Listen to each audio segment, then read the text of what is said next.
Hey guys, what's up? Welcome back to another video. Today I want to talk to you guys about the 3 steps to recover from pornography addiction. So these steps I have kind of created throughout my 5-month journey. These are things that I've learned that have helped me overcome my situation. So let's begin.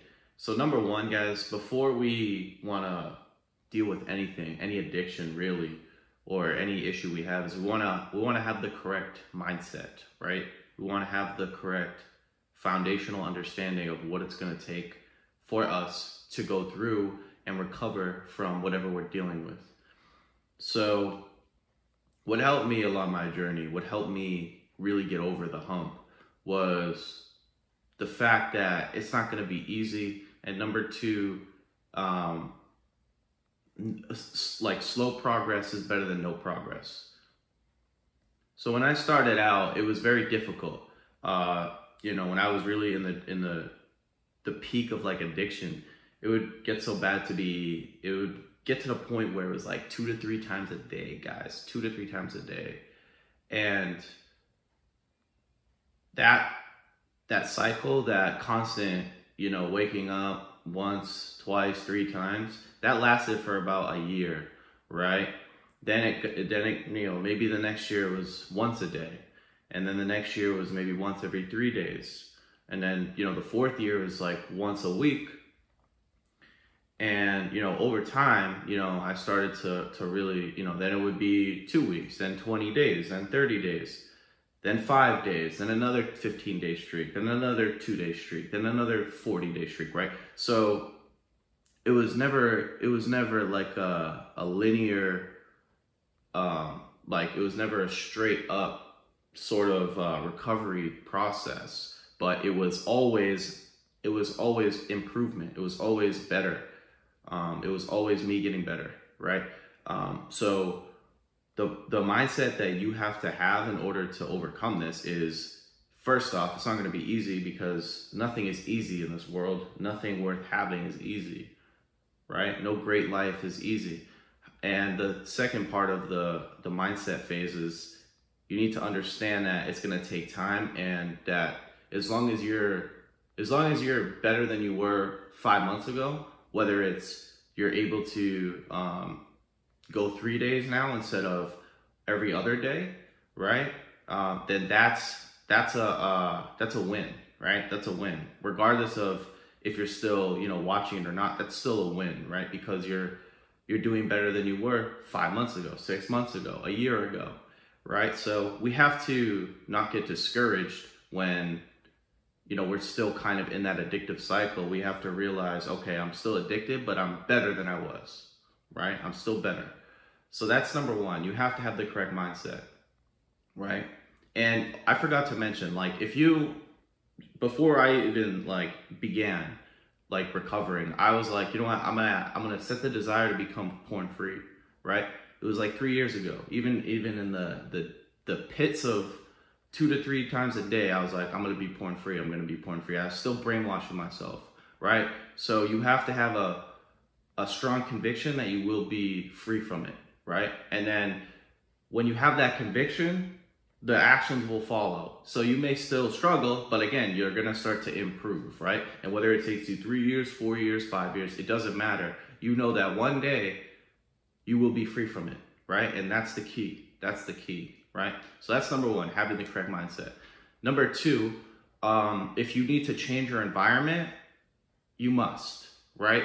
So we talked about mindset. We talked about having the correct understanding of where we want to go and what it's going to take. Now we may have to take actions based off of our triggers, right? So a trigger for me was boredom, right? Just pure boredom, right? So what did I do? I started working more jobs. I moved out, right? I started working out more. I started getting back into the gym.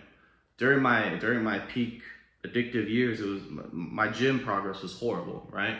I started learning a new language, right? So I'm not bored anymore. I'm occupied, right? They say that idle hands are the devil's workshop.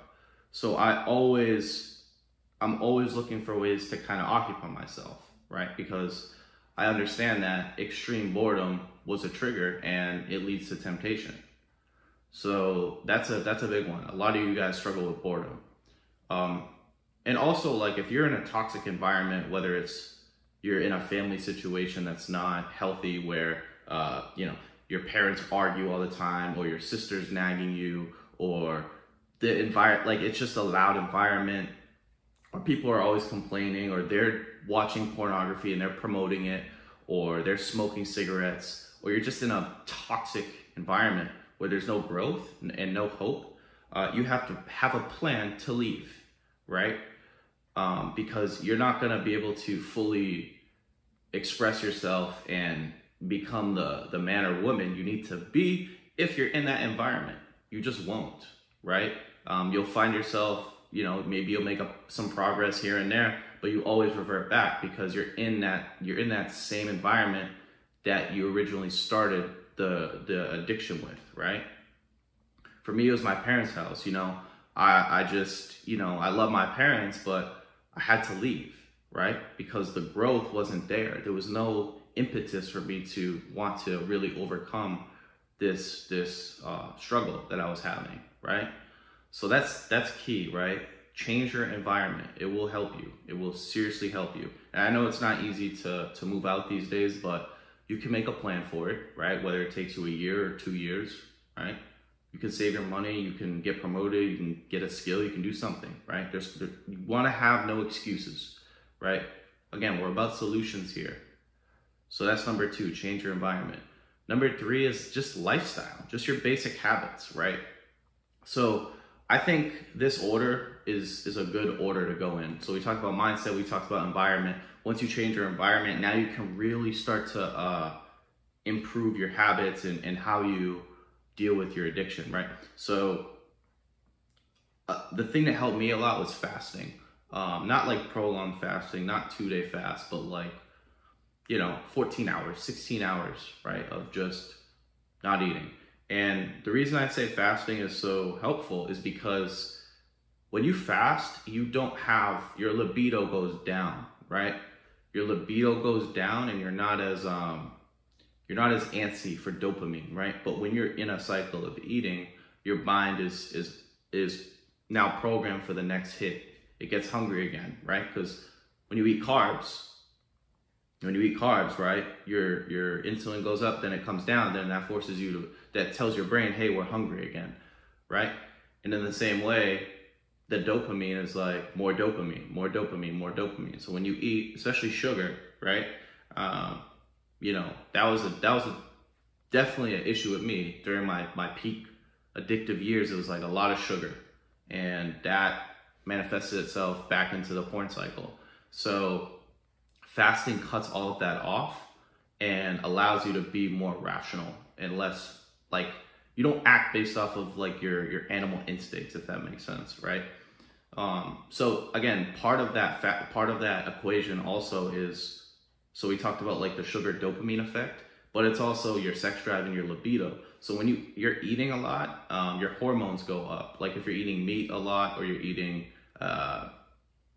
fish or eggs, right? Your testosterone goes up, so you're more, you're hornier, right? Because your testosterone's up. So when you fast, your libido's low, so you have less want to watch pornography, or you just don't have as much interest in getting off, if that makes sense. So that's key. Now, I change up I don't fast every day. So based off of if I'm like gonna go to the gym or not, like today, I'm not gonna go to the gym. I'm gonna go for a walk and get some nature. I'm gonna fast, right? Why would I eat and put myself in a situation where my sex drive is high, but I don't need to have a high sex drive, right?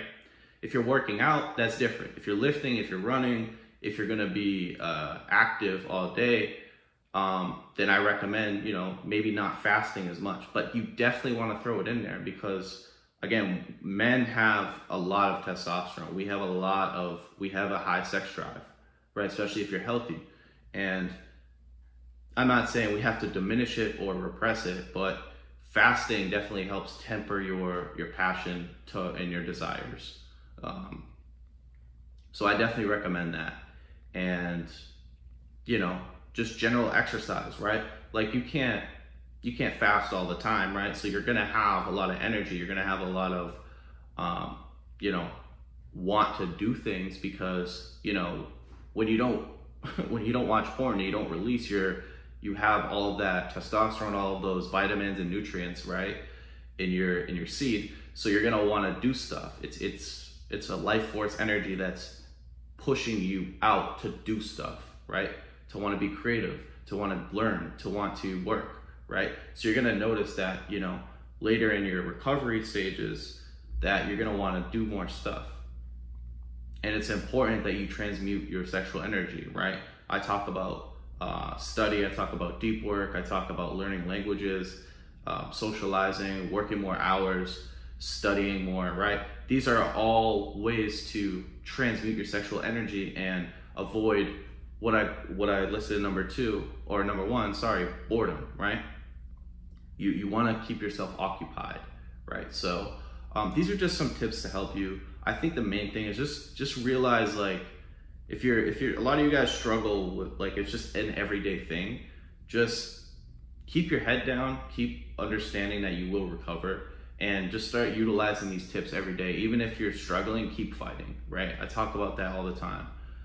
It's never supposed to be easy, right?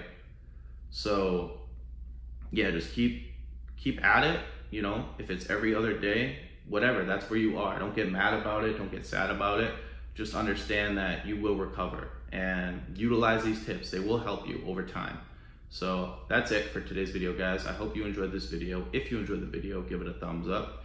If you are new to the channel, please subscribe. If you have any questions, comments, leave it down below and I will do my best to respond. As always, I hope you guys have a good one. Peace.